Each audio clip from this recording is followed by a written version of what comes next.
맞짱 토론 시간입니다. 오늘은 텔레그램 박사방 운영자 조주빈과 공범들에게 범죄단체 조직죄를 적용할 수 있을지, 그리고 앞으로 검찰 수사에서 집중해야 할 부분은 무엇인지 집중적으로 살펴보도록 하겠습니다. 먼저 출연자들을 소개해드립니다. 제 오른쪽입니다. 검찰 출신 정태원 변호사입니다. 네, 안녕하십니까. 정태원 변호사입니다. 네, 안녕하십니까. 그리고 제 왼쪽입니다. 형사 전문 신민영 변호사입니다. 네, 안녕하십니까. 네, 어서 오십시오. 네, 신민영 변호사입니다. 네. 검찰은 어제 조주빈을 10번째 소환해 조사했습니다. 공범으로 알려진 태평양 이모군도 함께 소환해 조사했습니다. 지난 주말에는 공무원 천모 씨를 소환해 조주빈과 대질 조사도 진행했습니다. 하지만 이들이 시종일관 서로 모르는 사이라고 주장하면서 범죄단체 조직죄 적용을 검토 중인 검찰이 입증에 난항을 겪고 있습니다. 법조계에서도 엄벌에 처해야 한다는 데는 이견이 없지만 현 상황에서 범죄단체 조직죄 적용이 가능할지 여부는 의견이 엇갈립니다. 토론 시작하겠습니다. 먼저 두 분께 질문을 드리겠습니다. 결론적으로 현재 상황에서 범죄단체 조직죄를 조주빈과 그의 공범들에게 적용할 수 있을지 어떻게 생각하시는지 궁금합니다. 정 변호사님. 예, 우선 그 적용 가능성 우리가 충분히 검토를 해야 되고요. 네. 또 여러 가지 의심되는 조항들이 많습니다. 적용이 가능한 것. 특히 이제 이자들이 이 범한 범행이 잔혹하고 엽기적인 범행이고 수많은 관련자들이 있기 때문에 당연히 적용을 검토해야 되는 건 맞는데 네. 이제 경찰이 수사할 때 처음부터 범죄단체 조직이 가능한 여부를 중심으로 조사를 한 것이 아니라 성착취물 조사하는데 집중을 했기 때문에 네. 아직은 많이 부족합니다. 따라서 검찰로서는 이 관련 법리를 검토하고 또 범죄단체 적용이 가능한지에 관해서 여러 가지 증거들을 확보를 해야 됩니다. 그래서 아직은 그 결론을 내릴 단계는 아니지만 범죄단체로 처벌할 수 있는지 여부를 검토를 하고 증거를 확보하고 그 다음에 결론을 내려서 이제 적용이 가능하다면 당연히 이 죄를 적용을 해서 엄벌에 처해야 됩니다. 네, 그러니까 경찰 조사 단계에서는 범죄단체 조직죄 혐의에 대한 조사가 충분히 이루어지지 않았고 앞으로 진행이 되는 상황이기 때문에 현재 단계에서 범죄단체 조직죄 적용이 가능하다, 불가능하다 이 부분을 명확하게 말씀하시기는 어렵다 이런 예, 말씀. 지금 현재 네. 지금 바로 기소한다 하면은 좀 어렵지 않아요. 기소하고 나면 네. 그 뒤에 많은 그 보완 수사를 더 해야 됩니다. 그래서 현재 이 상태대로 만약에 우리가 재판한다 그러면 유죄를 받을 가능성이 적죠. 그러나 이 수사라는 건 계속 진행함에 따라서 새로운 증거들이 나오는 것이기 때문에 네. 이것을 제가 안 된다고 해서 덮을 것은 아니고 계속 수사를 해서 이 범단으로 우리가 의율할 수 있는지를 검토를 당연히 해야 됩니다. 네. 조주빈의 구속 기한이 이제 뭐 일주일 정도밖에 남지 않았잖아요. 그렇다고 한다면 기소를 처음 할 때 그 단계에서는 범죄단체 조직죄를 적용하기가 어려울 수도 있겠군요. 지금 이번에 뭐 기소하면서 범단을 바로 적용 안 해도 되거든요. 네. 일단 그 성착취 범행에 대해서 기소를 하고 그 뒤에 충분한 수사를 거친 다음에 범단 추가 기소하면 됩니다. 그리고 더더군다나 이 관련자들이 지금 아이디가 확인된 것만 15,000명 아닙니까? 네. 많이 얘기하면 26만 명까지 해당되는데 그렇죠. 이 사람들에 대한 처벌이 없이 조주빈만 처벌해서는 안 됩니다. 따라서 이 사건을 한두 달 안에 끝을 생각해서는 안 되고요.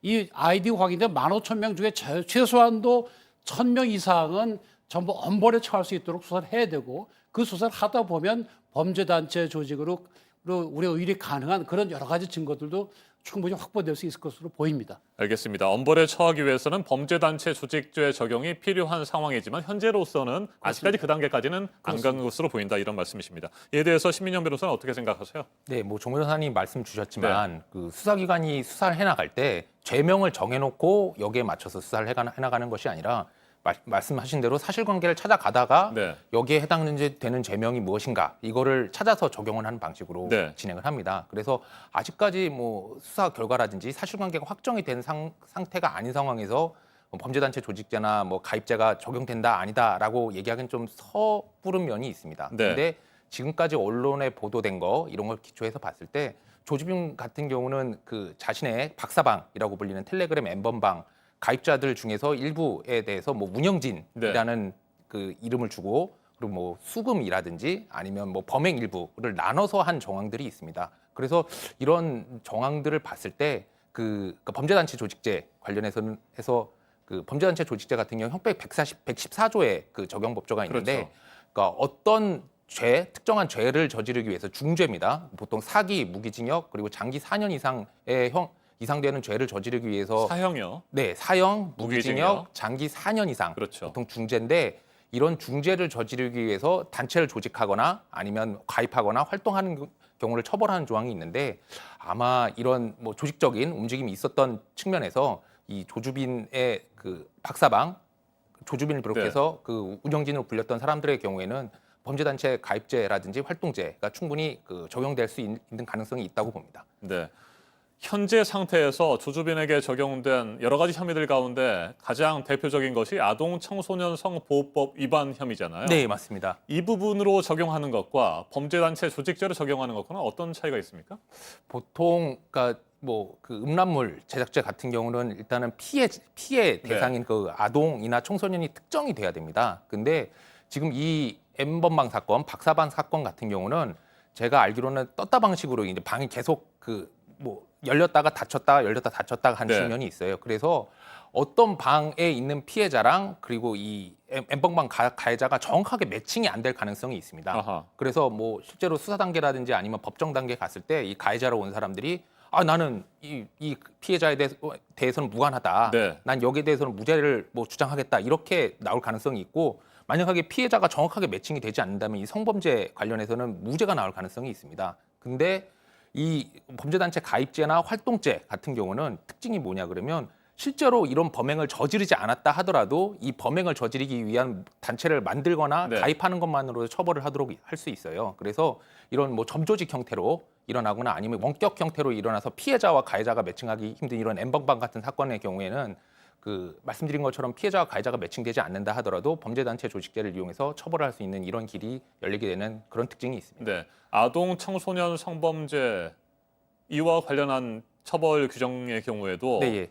그 법에 따르면 뭐 최대 무기징역까지 가능한 상황 아닙니까? 네, 맞습니다. 네. 그러니까 그 말씀드렸지만 이 범죄단체 조직죄나 가입죄는 그러니까 저지르기 위한 하기로 한 공모한 죄의 네. 정한형으로 실제로 피해자가 발생하지 않아도 가입한 것만으로 활동한 것만으로 처벌할 수가 있어요. 그래서 지금 말씀하신 것처럼 뭐 아동음란물 제작죄 같은 경우는 최대 무기징역까지 가능하기 때문에 네. 만약에 이 N번방, 박사방에 대해서 그 가입자들, 활동자들에 대해서 그 범죄단체 조직죄나 뭐 가입자가 적용이 되게 되면 최대 무기징역까지 적용할 수 있는 그런 길이 열리게 됩니다. 알겠습니다. 조주빈뿐만 아니라 뭐 그와 같이 그 사이트를 운영했던 공범자들 네, 예. 그리고 또 폭넓게 넘어가면 잠시 후에 토론을 해봐야 되겠습니다만 뭐 유료 회원들 이 사람들까지 같이 처벌하기 위해서는 범죄단체 조직죄 적용이 필요하다. 네, 맞습니다. 네. 일단 그렇게 정리를 할 수 있을 것 같습니다. 자, 그렇다고 한다면 범죄단체 조직죄를 적용하기 위한 여러 가지 뭐 조건들이 있잖아요. 그렇습니다. 네. 앞에서도 형법 114조를 말씀을 하셨습니다만 그런 중한 범죄를 저지르기 위한 목적으로 조직을 구성을 해야 되는 거고 또 위계 질서도 있어야 되고요. 그렇습니다. 네. 그런데 지금 한 가지 확인이 아직까지 안 된 것이 바로 통솔이라든지 지휘 체계 이런 부분들이 어떻게 이루어졌느냐 이 부분 아닙니까? 어떻게 그렇습니다. 보십니까? 좀 네. 전에 사실 이제 범죄 단체는 이제 폭력 조직에 대해 주로 적용되어 왔는데 그 뒤에는 이제 그 불법 도박 사이트라든지 유사수신 행위 이런 그 조직에 대해서도 처벌을 해왔거든요. 이게 점점 확장돼 가고 있는 거죠. 그래서 범죄 단체 조직죄로 처벌을 하려면 지금 말씀하신 대로 이제 그런 범죄의 공동 목적이 있어야 되고 네. 계속성이 있어야 되고 그다음 최소한의 통솔 체제가 있어야 됩니다. 그건 상명하복이라든지 상하 관계가 있고 또 내부 규율이 있고 역할 분담이 있고 그래야 되거든요. 근데 지금 이 박사방의 경우에는 다른 요건들은 뭐 지금 어느 정도 좀 나오고 있는 걸로 보이는데 그 통솔 체제가 있느냐 이제 그 문제에 관해서 이제 검찰이 집중적으로 조사를 해야 됩니다. 왜 그런가 하면 지금 보면은 각 조직원들이 상대방에 대해서 모르는 형식으로 점조직으로 되어 있는 네. 걸로는 보이거든요. 근데 점조직이라 해서 범단이 안 되는 것은 아니고 아하. 그럼에도 불구하고 어떤 규율이 있느냐. 예를 들어서 보이스피싱 같은 경우에 보면은 그 자기 일한 거에 따라서 성과 못을 판다지 그러한 내부 규율이 있거든요. 또 팀장이 있고 부장이 있고 실장이 있고 그런 식으로 위계 질서를 갖췄는데 여기의 경우에는 조주빈이 아마 총 수개 두목으로 보이고 그 밑에 관리자들이 있는 것 같고 그 다음에 또 무슨 뭐 공익요원들도 있고 직원들도 있고 한데 과연 이런 것을 통솔 체제가 있다고 볼 수 있는 것이냐는 게 문제거든요. 그래서 그 점에 대해서 좀 더 집중적으로 수사를 해야 되는 것이고 현재로서는 뭐 본인들은 부인하고 있는데 네. 어차피 부인을 하겠죠. 그래서 그거는 그 향후 더 수사를 통해서 이 범죄 수익의 흐름, 그러니까 돈이 거기서 범죄 이익을 얻었으면 그 돈이 어떻게 분배가 됐는지 역할 분배 구체로 어떻게 되어 있고 어떤 명령과 복종 체계가 있는지에 관해서 수사를 하면 될 것으로 보입니다. 네, 말씀하신 대로 조주빈과 공범으로 알려진 그 사람들, 현재 조사를 받고 있는 사람들 말이죠. 뭐 서로 모르는 사이라고 얘기를 하고요. 네. 역할 분담은 이루어진 것으로 보이는데 네. 이게 뭐 건건당 상황에 따라서 심부름을 했을 뿐이다. 뭐 이렇게 주장을 하고 있잖아요. 네. 네, 어떻게 보세요? 그러니까 뭐 기존 판례 법리에서 그 범죄단체 성립에 있어서 가장 중요시 여기는 게 그러니까 통솔 체계입니다. 네. 정확하게는 뭐 판례를 분석을 해보면 제 나름대로 분석해보면 상하 통솔 체계를 요구하는 경우가 되게 많아요. 그래서 보이스피싱 조직 같은 경우는 왜 이게 범죄단체 조제로 많이 인정을 되고 있는데 왜 인정이 되냐 그러면 보통 뭐 총책이 있고 그 밑에 관리격인 팀장이 있고 그 밑에 상담원 조직이 네. 있고 뭐 크게 보면 인출책까지 있어서 이렇게 상하로 조직이 구성이 돼 있고 또 정 변호사님 말씀하셨지만 이 상하 조직 간에 운영하는 규율이 굉장히 잘 조직이 된 경우가 있습니다. 그래서 그 보이스피싱 조직에 대해서는 범죄단체 조직제가 잘 인정이 되는데 최근에 그 좀 다른 범죄에서는 보이스피싱 그러니까 범죄단체가 인정이 안 된 사례가 있었어요. 어떤 사례가 있었냐 그러면 그 중고차 네, 판매하는 그런 조직이 있었는데 인터넷에다가 허위 매물을 올려놓고 이 손님을 유인한 다음에 막상 가보면 이제 허위 매물은 존재하지 않고 뭐 좋지 않은 물건을 이제 거의 강매식으로 비싸게 판 이런 조직이 있었는데 법원이 이들에 대해서는 뭐 그러니까 조직이라든지 이런 게 있다라고는 인정을 했지만 다만 얘는 이 사람들이 친목에 의해서 이렇게 팀별로 움직였고 상하 조직이 없었기 네. 때문에 이거는 그 범죄단체가 성립하지 않는다라고 본 사례가 있습니다. 그래서 기존 판례 법리대로라면 이 N번방, 박사방 같은 경우는 명확하게 아직까지는 상하 조직 관계가 드러나지 않았기 때문에 아마 범죄단체 조직제가 인정이 안 될 가능성도 있습니다. 하지만 제가 볼 때는 그러니까 이 박사방이라는 걸 통해서 그 휴대전화라든지 네. 아니면 원격적인 이런 점조직을 통해서 이런 대형 범죄가 일어날 수 있다는 게 좀 드러났잖아요. 아마 여기에 맞춰서 법리가 좀 완화되는 쪽으로 좀 변화가 될 가능성이 있다. 이 변화 가능성 좀 주목을 하고 있습니다. 네.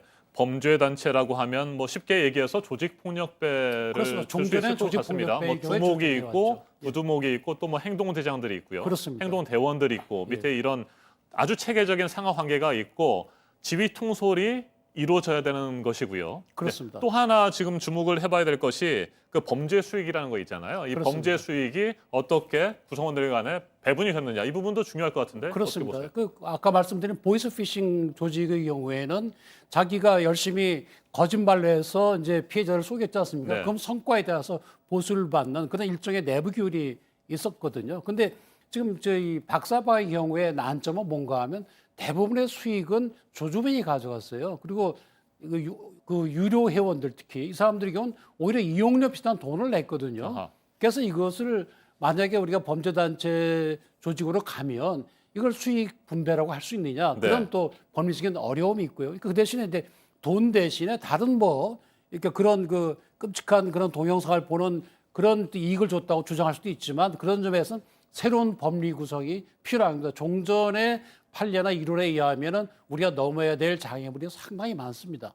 네, 2016년 5월에 대법원 판례가 있고요. 2017년 판례도 있잖아요. 네, 맞습니다. 과거의 판례들을 조금 구체적으로 살펴볼까요? 네, 그 말씀하신 판례가 아마 보이스피싱 조직에 관한 네. 판례인 것 같은데 범죄단체가 되려면 법원에서 4가지 요건을 충족을 해야 된다고 지적을 했습니다. 첫 번째가 그 참가 인원이 다수여야 되고요.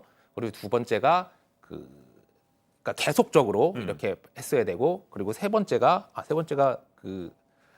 지금 말씀하신 지휘 통솔 체계가 있어야 되고 그리고 네 번째가 이 지휘 통솔 체계 하에서 조직원들이 공동의 범행을 범한다는 목적이 있어야 됩니다.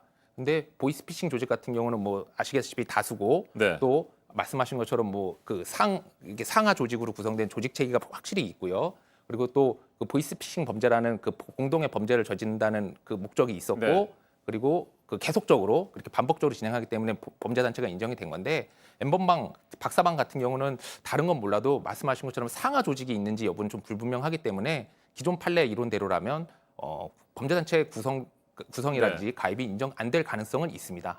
하지만 제가 볼 때는 이런 점조직 형태의 범죄가 앞으로 많이 일어날 가능성이 있기 때문에 아마 법원에서 법리 변화를 통해서 좀 여기에 대해서 대응을 할 거라고 저는 보고 있습니다. 네, 또 아까 네, 제가 말씀하셨던 점조직의 문제가 있으니까 사실 뭐 점조직이라도 범죄단체로 인정하는데 큰 어려움은 없는데 적어도 내가 이 단체에 소속돼 있고 내 역할이 뭐다 그 정도는 알아야 되거든요. 그런데 지금 조주빈의 경우에는 각자 접촉을 했어요. 예를 들어서 공익용원에게 신상 정보를 빼와라. 또 환전체 같은 데 와서 돈 그 바꿔와라. 또 배달해와라. 이렇게 따로따로 접촉이 되기 네. 때문에 그런 범행을 하면서도 우리 전체적으로 뭐가 어떻게 돌아가고 내 역할은 못하는. 그러니까 내가 그 조직을 위해서 일한다는 또는 조직에 가입되는 그런 인식이 상당히 부족할 수가 있거든요. 그런 점에서도 이제 보안 수사가 많이 필요합니다. 알겠습니다. 앞에서도 잠깐 언급이 됐던 내용을 짚어보도록 하겠습니다. 뭐 조주빈과 공동 운영자들은 뭐 당연히 뭐 중한 처벌을 받을 것이고요. 최근 뭐 계속해서 나오는 얘기들, 유료 회원들 있잖아요. 이들에 대한 처벌도 비슷한 수준으로 강하게 내려져야 된다라는 여론 아니겠습니까? 범죄단체 조직죄와 관련해서도 이들 유료 회원들에 대한 적용이 가능할지 이 부분은 어떻게 보십니까?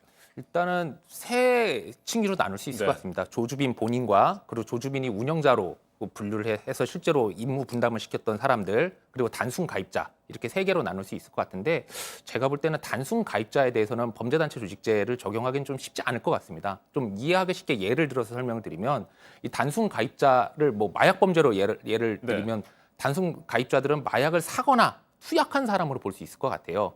이 사람들의 죄도 크고 처벌에 대야 하지만 이 사람들을 마약 판매 조직으로 본다거나 아니면 마약을 판매하는 뭐 갱, 마피아로 볼 수는 없잖아요. 그래서 이 사람들은 아마도 좀 조직죄나 그러니까 조직죄나 가입죄에서는 좀 단순 가입자는 적용하기 쉽지 않다. 좀 그렇게 보고 있습니다. 네. 정 변호사님도 같은 생각이세요? 그러니까 우선 지금 말씀드린 대로 좀 분류를 해야 되는데 조주빈, 그다음에 같이 그 운영한 것으로 보이는 아이디 사마귀, 붓다, 이기야, 네. 홍보책이나 뭐 그 환전책 그런 거죠. 그다음에 직원들 뭐 이런 사람들에 대해서는 뭐 만약에 범단이 인정이 된다면 당연히 들어가야 되고요. 나머지 이제 회원들도 무조건 안 된다 우리가 그 선택하기는 좀 어렵고 만약에 인정이 된다고 한다면 그 회원들 중에서도 150만 원 내고 들어간 사람들이 있어요. 네. 소위 명령자들이라고 이제 조주빈이 호칭을 했는데 이 사람들은 단순히 그런 동영상을 보는 것이 아니라 구체적으로 피해자한테 어떤 행동을 지시를 했거든요. 이건 뭐 당연히 아청법상 은엄을 제작의 공범이기도 하거니와 네. 그 정도 관여를 했다고 한다면 사실상 범단으로 우리가 의뢰한다면 그 적어도 거의 구성원 내지는 가입을 한 걸로 볼 수도 있지 않나 뭐 그런 생각이 듭니다. 그러니까 회원을 전부 다 똑같이 의뢰할 수는 없는 것이고 다 조사를 해서 상당히 중요한 역할, 핵심적인 역할을 한 회원들의 경우에는 뭐 당연히 공범 그리고 범단의 구성원으로 처벌이 가능한 것으로 보입니다. 인정이 된다면. 알겠습니다. 이제 정리를 좀 해보도록 하겠습니다. 대법원 판례도 그렇고요. 범죄단체 조직죄가 적용이 되려고 한다면 일단 특정한 다수인들이 있어야 되고 이 사람들이 공동 목표를 정하고 범죄를 저질러야 되고 네, 맞습니다. 이게 시간의 계속성도 필요하기 때문에 뭐 상당히 꾸준히 네, 맞습니다. 어느 기간 동안 범죄를 저질러야 되는데 한 가지 더 필요한 부분이 바로 최소한의 통솔 체계가 있었느냐 이 그렇습니다. 부분이고 지금까지의 상황으로 봐서는 이 부분에 대한 뭐 증명, 입증이 어렵기 때문에 앞으로 이 부분에 대한 수사가 집중이 돼야 되는 상황이군요. 네, 뭐 일단 보통 이런 조직 범죄 네. 같은 경우는 아무리 자기들끼리 뭐 그 전에 뭐 규율이 철저하고 말을 맞췄다 하더라도 수사 과정에서 한두 명 정도 반드시 허물어지는 사람이 나옵니다. 만약에 범죄 단체를 조직을 했고 만약에 가입을 했다 그러면 조사 과정에서 이 전모에 대해서 그래도 얘기를 하는 사람이 한두 사람 정도는 나올 수 있을 거라고 보고 있습니다. 그래서 이 사람이 이 조직 전모에 대해서 스케치를 해주면 아마 수사기관은 나머지 사람들의 그 진술을 모자이크 하듯이 모아서 그러니까 N번방, 박사방의 전모를 그려가는 그런 수사 방식이 아마 주된 방식으로 이루어지지 않을까 저는 그렇게 보고 있습니다. 알겠습니다. 정태원 변호사께서도 끝으로 앞으로 필요한 검찰의 수사 방향을 좀 말씀해 주시죠. 우선 뭐 가담자들에 네. 대한 철저한 조사가 돼야 되고요. 회원들에 대한 조사도 돼야 됩니다. 지금 아이디가 15,000개가 있다고 하니까 중복되는 걸 합쳐도 10,000명은 넘을 걸로 보이거든요. 이걸 한두 달에 수사를 끝을 생각을 말고 뭐 1년이 걸리건 뭐 10년이 걸리건 계속 조사를 해서 그 사람들의 구체적으로 가담한 경위 어떤 인식이 있었는지 그래서 개별적으로 하나하나 수사를 하고 이익 분배는 어떻게 되는지 상황이 어떻게 되는지 이 점에서 철저히 조사를 해서 우리가 형법상에 공범으로 처벌할 수 있는 건 공범으로 처벌하고 네. 또 범죄단체가 가능하면 그걸로 해서 이 소위 이용자들을 처벌하지 않으면 이런 범죄는 앞으로 또 발생합니다. 따라서 수사기관으로서도 단기간으로 끝을 낼 생각은 하고 장기간 수사를 해서 뿌리를 뽑을 그런 각오로 해야 될 걸로 보입니다. 알겠습니다. 시간이 조금 걸리더라도 관련 공범자들 철저하게 수사를 할 필요가 있어 보입니다. 오늘 맞짱 토론 여기에서 마무리하도록 하겠습니다. 정태원 변호사, 신민영 변호사와 함께했습니다. 두 분 토론 잘 들었습니다. 예. 감사합니다. 네, 고맙습니다. 네, 감사합니다.